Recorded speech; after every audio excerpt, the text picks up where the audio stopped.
ஈன்றெடுத்த என் அன்னைக்கும், என்னையும் என் அன்னையையும் ஈன்றெடுத்த என் தமிழ் மண்ணுக்கும் முதற்கண் வணக்கத்தினை தெரிவித்துக் கொண்டேன்.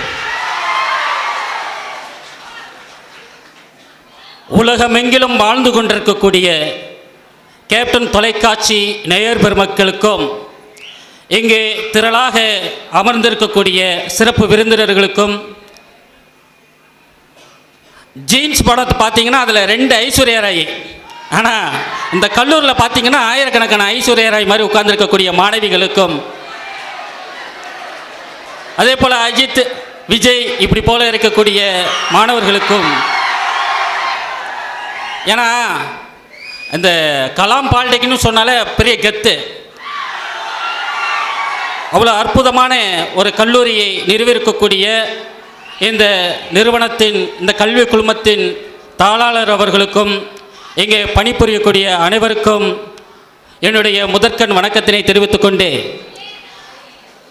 உலகமெங்கிலும் வாழ்ந்து கொண்டிருக்கக்கூடிய கேப்டன் தொலைக்காட்சி நேயர்கள் அனைவருக்கும் இனிய தித்திக்கும் தீபாவளி நல் வாழ்த்துக்களையும் அன்போடு தெரிவித்துக் கொள்கிறேன். இன்னைக்கு தீபாவளி, எல்லாரும் தீபாவளியை சிறப்பாக கொண்டாடிக்கிட்டு இருப்பீங்க. இன்னைக்கு பார்த்தீங்கன்னா உலகத்திலேயே ஒரு நிகழ்ச்சி நல்லா இருக்கணும்னு வைங்களேன், ஒரு நிகழ்ச்சி நல்லா இருக்கணும்னா மைக் செட்டு நல்லா இருக்கணும், பேச்சாளர் மைண்ட் செட்டும் நல்லா இருக்கணும். சரியா? இப்போது அந்த மைக் செட்டு நல்லா இருக்கிறதுக்கு அவங்க பார்த்துக்குவாங்க.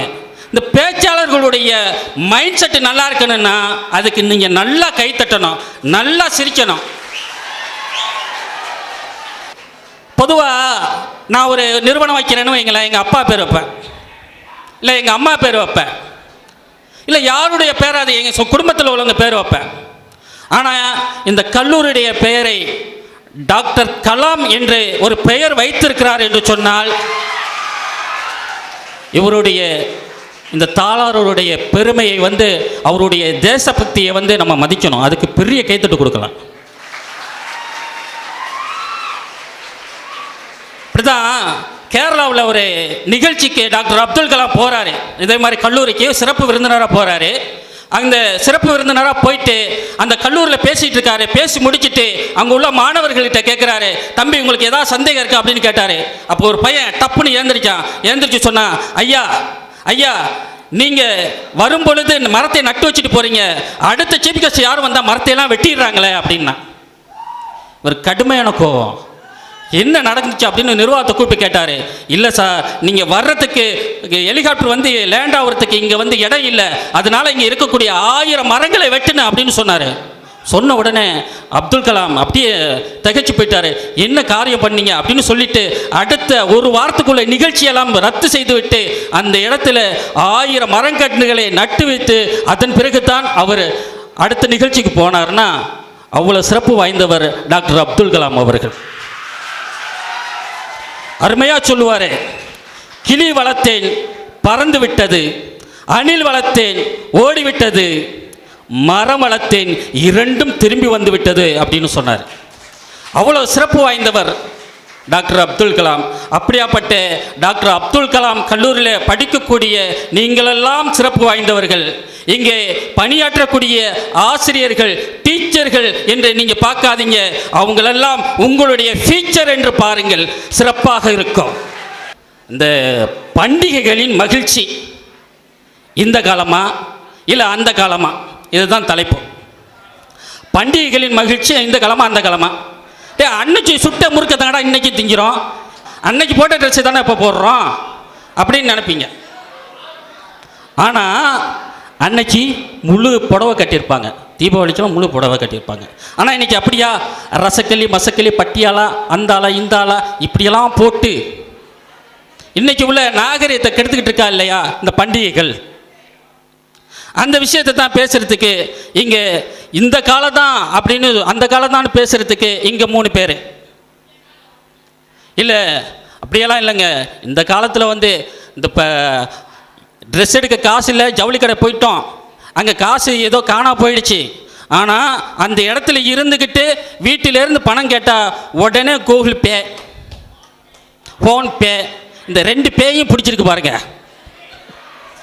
இந்த 2 பேயும் பிடிச்சிருக்க, இது அனுப்பி உடனே நாங்கள் இங்கேருந்து அனுப்பி நாங்கள் ட்ரெஸ்ஸு கொடுத்துட்றோமே, ட்ரெஸ்ஸு வாங்குகிறோமே, அப்போ இந்த காலம் பண்டிகை தானே மகிழ்ச்சி அப்படின்னு பேசுகிறதுக்கு இங்கிட்ட 3 பேர் வந்திருக்காங்க. இந்த தீபாவளி பொங்கல் இதெல்லாம் வந்துருச்சுன்னு வைங்களேன், உடனே விளம்பரம் வந்துடும். இந்த பெண்கள்லாம் எப்படி ஏமாறுறாங்க அப்படிங்கிறத பார்க்கணும். விளம்பரம் போடுவான் பாருங்க. அன்புக்கினிய வாடிக்கையாளர்கள், நண்பர்கள், பொதுமக்களே, உங்களை அன்போடு வரவேற்கிறது டண்டனக்கா ஜுவல்லரி, டண்டனக்கா ஜுவல்லரி, டண்டனக்கா ஜுவல்லரி. நீங்கள் வாங்கும் தங்க நகைக்கு செய்கூலி இல்லை, சேதாரம் இல்லை. வாங்கிட்டு வந்து பார்த்தா அது தங்கமே இல்லை. ஏன்னா இன்னைக்கு அப்படி ஏமாந்துட்டு இருக்காங்க. இன்னைக்கெல்லாம் நம்ம அந்த காலத்தில் நம்ம பண்டிகைகளை எப்படி கொண்டாடணும் அப்படின்னு நினச்சிங்கன்னா, ஒரு அதிரசம் பண்ணணும்னு வைங்களேன், அதுக்கு என்ன பண்ணுவாங்கன்னா, அன்னைக்கு அரிசி இடித்து, அந்த அரிசி இடித்து பாவு காய்ச்சி ஒரு வாரமாக அதை வந்து தயார் பண்ணுவாங்க. இன்றைக்கி விளம்பரம் போடுறான், உடனடி அதிரச மாவு, அதை தின்னு போட்டு சாவு. எப்படி போட்டுக்கிட்டு இருக்கான் பாருங்க. எவ்வளோ இது இன்றைக்கி உள்ள உடம்புக்கு சாப்பிட்ற சாப்பாடெல்லாம் எப்படிங்க இருக்குது? பீசர் பர்கா இப்படியெல்லாம் போட்டு எல்லாத்தையும் அள்ளி போட்டு தொந்தி பெருத்து போய் கிடக்கான். இன்றைக்கி சாப்பாடு மிஞ்சி போச்சுன்னு வைங்களேன், அதை அள்ளி வெளியில் போட்டோம்னா குப்பை, அப்படியே வாயில் போட்டோம்னா அதுதான் தொப்பை. ஃபேஸ்புக்கை திறந்தாலே பார்க்குறான். ஃபேஸ்புக்கை திறந்தாலே என்ன பார்க்குறான், போடுறான், உங்கள் வயிற்றை குறைக்க வேண்டுமா, உங்கள் சேலஞ்ச் எடுங்க, 60 நாளில் வயிறு தட்டையை மாற்றிடுறான் அப்படிங்கிறான். ஒரு நாள் இப்படி தான் ஒருத்தன் போட்டான், ஒரே நாளில் வயிற்றை குறைத்து விடுவான் அப்படின்னா. என்னடா அவ்வளோ அதிசயமாக இருக்கே, நமக்கு கொஞ்சோண்டு வயிறு பெருசாக இருக்கே அப்படின்னு என்ன பண்ணேன், உடனே ஃபோன் அடித்தா டோக்கனை பதிவு பண்ணுங்க, 2000 ரூபா டோக்கனை பதிவு பண்ணியாச்சு. பதிவு பண்ண உடனே வர சொல்லிட்டாங்க. அடுத்த நாள் அப்பாயின்மெண்ட்டு வர சொல்லிட்டாங்க. உடனே நானும் கிளம்பி போகிறேங்க, மதுரைக்கு போகிறேன். 1000 ரூபா செலவு பண்ணிட்டு போகிறேன். போனால் ஆஸ்பத்திரியில் உள்ளே வர சொல்லி செக் பண்ணிட்டு, உங்களுக்கு முடியாதுங்க அப்படின்ட்டாரு. ஏன் சார் அப்படின்னு கேட்டேன். உங்களுக்கெல்லாம் பிரசவம் பார்க்க முடியாது அப்படின்ட்டு. ஒரே நாளில் தொப்பையை கற்பார்னு பார்த்தா அது பிரசவம் பார்க்குறதுக்கு இப்படி விளம்பரத்தை எப்படியெல்லாம் சம்பாதிக்கிறாங்க பாருங்க. ஏன்னா இன்னைக்கு உள்ள சூழ்நிலை அப்படி இருக்கு. முதலாவதாக இந்த பட்டிமன்றத்தின் இந்த காலமே என்கின்ற தலைப்பில் பேச வழக்கறிஞர் ஏசிபி லெனின் அவர்களை பேச அழைக்கிறேன்.